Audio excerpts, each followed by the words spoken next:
சுதர்ஷன் ஷா தன் வீட்டில் 5000 கிளிகளுக்கு மேல் வளர்க்கும் அபூர்வ மனிதர் இவர். சென்னை சிந்தாதிரிப்பேட்டையில் பரபரப்பான சாலைகளுக்கு மத்தியில் மிக அமைதியாய் இருக்கிறது இவர் வசிக்கும் அந்த வீடு.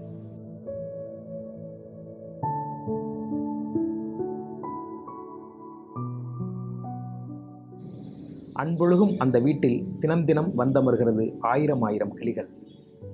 கிளிகளுக்கும் அவருக்குமான உறவு எப்போது எப்படி தொடங்கியது என்பதில் ஓர் நெஞ்சம் நெகிழும் கதை இருக்கிறது. எங்கள் அப்பா இறந்ததுலேருந்து எனக்கு கொஞ்சம் மனக்கவலைகள் அதிகமாகிடுச்சு.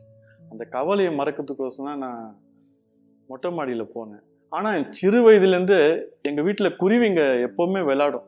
ஏன்னா எங்கள் வீடு தாவரத்தில் எப்போவுமே ஒரு 20 வீடுங்க குருவிங்க வீடு இருக்கும், சிட்டுக்குருவிங்க. காலப்போக்கில் அந்த குருவிங்க மறைஞ்சு போச்சு, வரவு கம்மியாயிடுச்சு. சரி, அவங்கள தேடுறதுக்கு தான் நான் இந்த மொட்டை மாடியில் போய் உட்காந்து கொஞ்ச நேரம் பார்த்தேன். அவங்க உணவு பற்றாக்குறை நிறைய இருந்தது, பறவைங்கிறது அங்கே இங்கே மேகத்தில் வானத்தில் திரிகிறத பார்த்தேன். சரி, அவங்களுக்கு எதனா நம்ம பண்ணணும், உணவு அளிக்கணும்னு சொல்லிட்டு நம்ம சாப்பிட்ற தானியம், அரிசி எல்லாமே நான் போட ஆரம்பித்தேன். ஆரம்பத்தில் காகங்கள் மட்டுமே இவர் வீடு தேடி வந்திருக்கிறது. ஆனால் சில நாட்களுக்கு பிறகு கொஞ்சம் கொஞ்சமாக மற்ற பறவைகளும் வரத் தொடங்கி இருக்கின்றன. கிளிகளுக்கு உணவிடுவதற்காகவே இவர் தரமான அரிசி மற்றும் தானிய வகைகளை தன் சொந்த வருமானத்திலிருந்து வாங்கி வைத்திருக்கிறார். வாங்கி வைப்பதோடு மட்டுமல்லாமல் அதை கிளிகள் உண்ணும் பதத்திற்கு ஏற்ப தண்ணீரில் ஊற வைத்து ஓர் அன்னையைப் போல் பதம் பார்த்து பரிமாறி வருகிறார். சார், காலையில் 6:30 மணிக்கு இவங்களுக்கு ஊற வச்சுட்டுவேன்.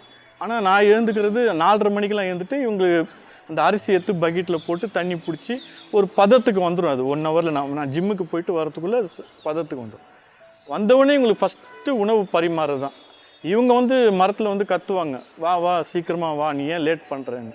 ஒவ்வொரு வாட்டி நம்மளுக்கு லேட் ஆகுறது சகஜம், நம்ம வேலைகள் எவ்வளோ இருக்கும் அது பார்த்துட்டு வரத்துக்குள்ளே இவங்களுக்கு ஃபஸ்ட்டு கவனிச்சிடணும். நம்ம கூட வெளில போக முடியாது, இவங்களை பார்த்துட்டு தான் நம்ம வெளில போகணும். இவர் வீட்டு மொட்டை மாடிதான் இவருக்கும் அந்த கிளிகளுக்குமான உறவு பாலம்.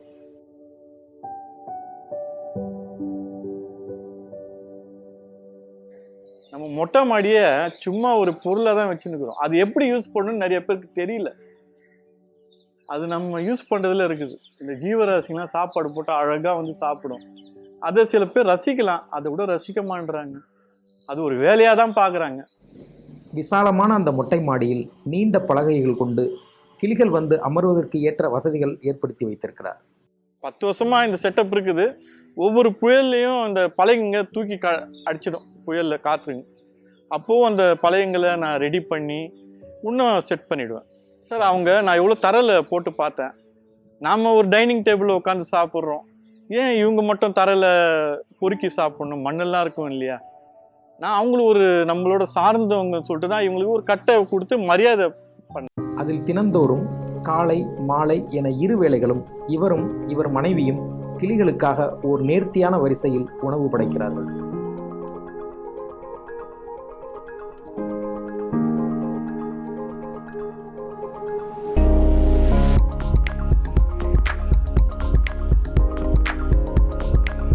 உணவு படைத்த பிறகு தினந்தோறும் வரும் தன் உறவுகளுக்காக ஒவ்வொரு நாளும் தன் வற்றாத எதிர்பார்ப்போடு காத்திருக்கிறார் சுதர்ஷன் ஷா. காலை மாலை என 2 வேளைகளும் இவர் வீடு தேடி வரும் அந்த கிளிக்கூட்டம் தினமும் ஒரு குறிப்பிட்ட நேரத்தில் மட்டுமே வந்து போகுமாம். அவங்க அந்த டைமிங்க்கு எல்லாருமே ஒரு மரத்தில் கேதர் ஆவாங்க. ஒரு 4 நாள் எல்லா திசையிலேருந்து வருவாங்க. எங்கே தான் வராங்க தெரியாது, ஆனால் எல்லா திசையிலேருந்து வருவாங்க. ஒரு மரத்தில் கூடுவாங்க. அந்த கூடி ஒன்றா சாப்பாடு போட்டோன்னு சாப்பிடுவாங்க. நேரம் செல்ல செல்ல கிளிக்கூட்டம் சுதர்ஷன் ஷாவின் வீட்டை சுற்றி இருக்கும் மரங்களில் சேர்ந்து தங்களுக்கான விருந்து தயாராகிவிட்டதா என்று நோட்டம் விடுகின்றன. இப்படி கிளிகளின் எண்ணிக்கை கூட கூட அந்த பகுதியே ஓர் அன்பின் மொழியால் நிறைந்து நமக்குள் ஓர் ஆனந்த பரவசத்தை ஏற்படுத்துகிறது.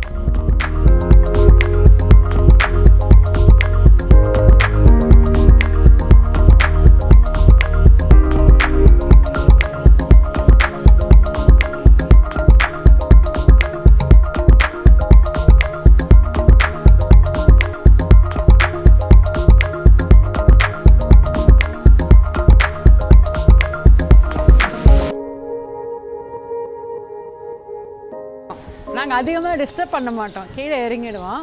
நம்ம கிட்ட போனால் கூட ஓடிடுவாங்க. கொஞ்சம் ஏதாவது சின்ன சத்தம் கேட்டாலும் அவங்களுக்கு பயம், பிடிச்சிருவாங்களோ அப்படின்னு பறந்துடுவாங்க.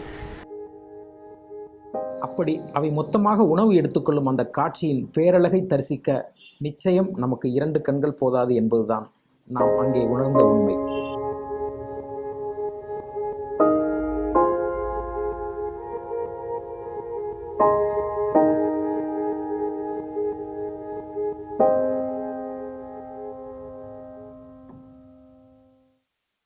தினம்தோறும் இப்படி உணவளிப்பது சாத்தியமா என்று இயல்பாய் எழும் நம் சந்தேகங்களை எல்லாம் அவரின் நம்பிக்கை அளிக்கும் பேச்சு நம் சந்தேகங்களை ஒன்றும் இல்லாமல் செய்து விடுகிறது.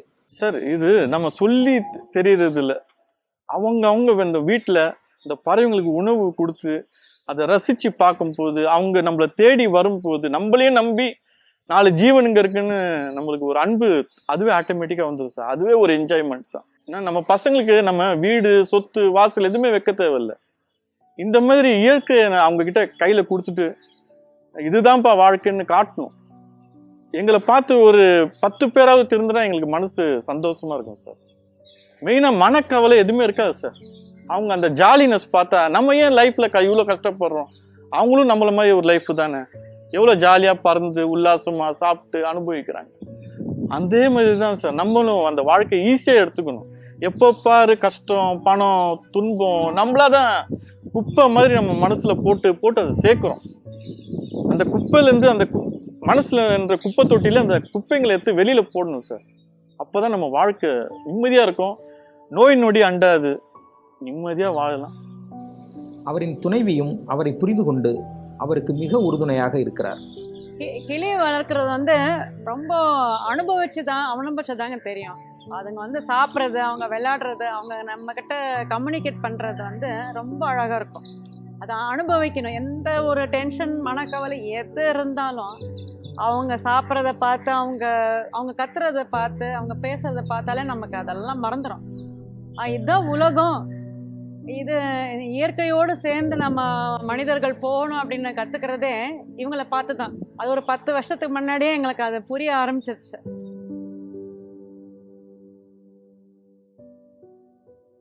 பிற உயிர்களை எப்படி நேசிக்க வேண்டும் என்பதற்கு பாடமாக இருக்கிறார்கள் சுதர்ஷன் ஷாவும் அவர் குடும்பமும். எல்லாருமே சப்போர்ட்டிவாக தான் இருக்காங்க சார். யாரும் அதுவுமே இல்லை. ஏன்னா என் மனசு தான் அவங்களுக்கும் இருக்குது. இப்போது எங்கள் அம்மாவுக்கும் நல்ல பரிவான குணம், என் ஒய்ஃபுக்கும் அதே குணம் தான் இருக்குது. ஏன்னா மெயினாக லைஃப் பார்ட்னர் தான் ஒத்து வைக்கணும். ஏன்னா அவள் அதிகம் ஆசையும் படுறதில்லை. நகை வாங்கி கொடுங்க, வீடு வாங்கி கொடுங்க. நிறைய லேடிஸு அதுதான் விரும்புகிறாங்க.